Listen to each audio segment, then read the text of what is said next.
Burger, Donna L.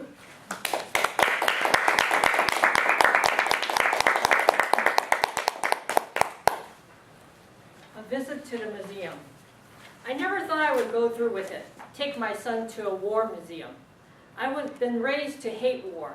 My parents protested Vietnam, and I never let my son have a toy gun. Everything was fine until Marvin's Uncle Roy showed up. Every large family's got a vagabond aunt or uncle who shows up down on their luck and needs to be taken in. Last winter, Uncle Roy showed up half frozen with his usual tale of woe. We had him over the holidays and well into the spring. Like always, I woke up one morning in and he was gone. One of the good things about Roy was that he loved kids and could tell stories that kept them entertained for hours. I thanked the good Lord for my privacy, but lost a live-in babysitter. That summer, we planned to visit my sister Bernice in Fort Plain, New York. My husband Charles agreed on the condition that we take a tour of the Baseball Hall of Fame in Cooperstown. I agreed because my sister Marge had sent a novel I'd been dying to read. We boarded the bus and settled by a window while my husband and son sat in the seat across the aisle. Marge was right about the book, and I was in the 19th century England before we got out of the parking lot. Normally when I read a book like this, it takes a minute to get my attention. I expected to hear Babe Ruth and baseball stats, but for some reason it was Uncle Roy, D-Day, and Pearl Harbor. When the bus turned off the road and pulled into the parking lot, I looked at my watch. That couldn't be right. We've only been on the road 40 minutes, and Cooperstown is over 100 miles. I looked at Charles, and he motioned to me to get off the bus. Why are we stopping? I begrudgingly put my book away. It's the U.S. Army Medal of Honor Museum, Mom. Uncle Roy told me about it. I gave Charles a dirty look. You can't be serious. Roy found my comic book collection, and Marv found Sergeant Furry and his Howling Commandos. You can protect him forever. Fine, if you two little boys want to go play soldier, go ahead. I'll stay here and read. Charles' cell phone interrupted the conversation. What was that all about? I asked Charles. I didn't have a good feeling about this. You're going to have to take Marvin through the museum. I've got to go to Dayton. Charles called his son over and explained to him that he couldn't go with him, but that he expected a full report. Charles made me promise not to grit my teeth and bear it.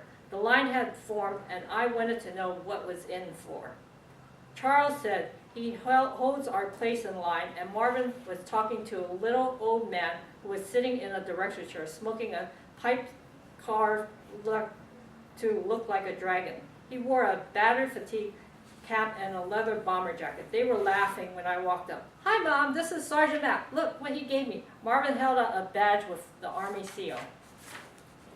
The old man was still spurry and stood ramrod straight and looked like he just stepped out of a barbershop. Michael Cohen, ma'am. I go by Mac because when I was a kid, I constantly pestered my mom to fix mac and cheese. Alice Grimes, pleased to meet you. Is my son going to be traumatized by any violence? Don't worry.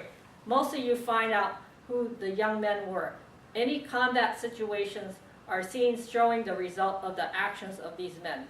There is none of the blood and guts you see in the movies. My family endowed the museum. He knelt down and looked Marvin in the eyes. If you look to your right after you leave, you'll see me the way I looked back then. Sergeant Matt wished us good luck, and we got in line for the museum. It was a huge Quonset hut and a plaque over the door that read, "Through these portal past the finest warriors in the world."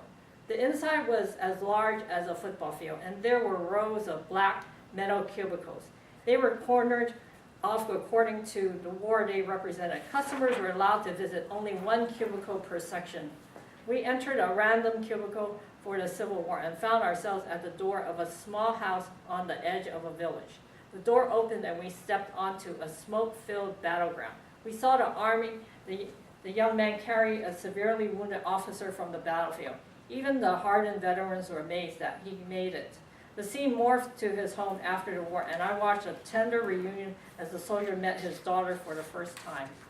Wow, Mom, this is way cool. I had to admit, it was nothing like what I imagined. The next cubicle we visited was World War II. The home of the young man was in the Midwest. I could see the cornfields through the window. Then we were at the train station watching hugs from family and the slobbery goodbye kisses from half a dozen girls. When we got to the battlefield, a cold wind blew icy granules of snow, and they stung our skin. The soldier kept watching a foxhole while his buddy slept. His eyes never left the front for more than a few seconds. He pointed to a letter he put aside. "Ma'am, we're not allowed to give away our position. Could you kindly read that letter to me?" When I read it, the letter hung suspended in the air before me. Marvin could stop staring at the flare that hung in the air as I started to read. "My dearest Michael, I thought it best let you know the death of your brothers before you hear it from someone else. They were both on a destroyer that was sunk by the Japanese." He looked crushed, but thanked me before the scene morphed to his funeral back home. I was deeply touched by the eulogy. As we stepped out, we heard the bus being announced. "Look, Mom, Sergeant Mack was right. A picture of a young man was mounted on a plaque. The inscription said, James Mack Cohen, 1924 to 1944. I stood stunned and pulled Marvin away before he read the dates. I heard the bus again. We ran around the front, but the staff had left for the day. I had to lay down when we got to my sister's, and by the time I awakened, Charles and Marvin were in deep conversation about Cooperstown. Later that night, after I put our son to bed, my husband, my sister, and I were having coffee. I gave him one of those looks. "Don't you ever do that to me again." "What are you talking about?" "The side trip to the War Museum." "Wait a minute, what side trip?" Charles glanced at my sister and she shrugged. Halfway between here and Cooperstown, when the bus pulled off the road, I got another round of confusion. "Come on, you got a call and said you had to go to Dayton." "Yeah, but that was before you left this morning." Charles glanced at my sister and she nodded at me like I was nuts. "Come on, it's in a great big Quonset hut. It's just off the highway." If this was a joke, they were taking it too far. "That's right, but it's just a shell," Bernice said. "They're planning on tearing it down. The Army quit using it after the war, but it looked like it had been restored." Charles got up the table. "That's it. We'll drive out tomorrow and settle it."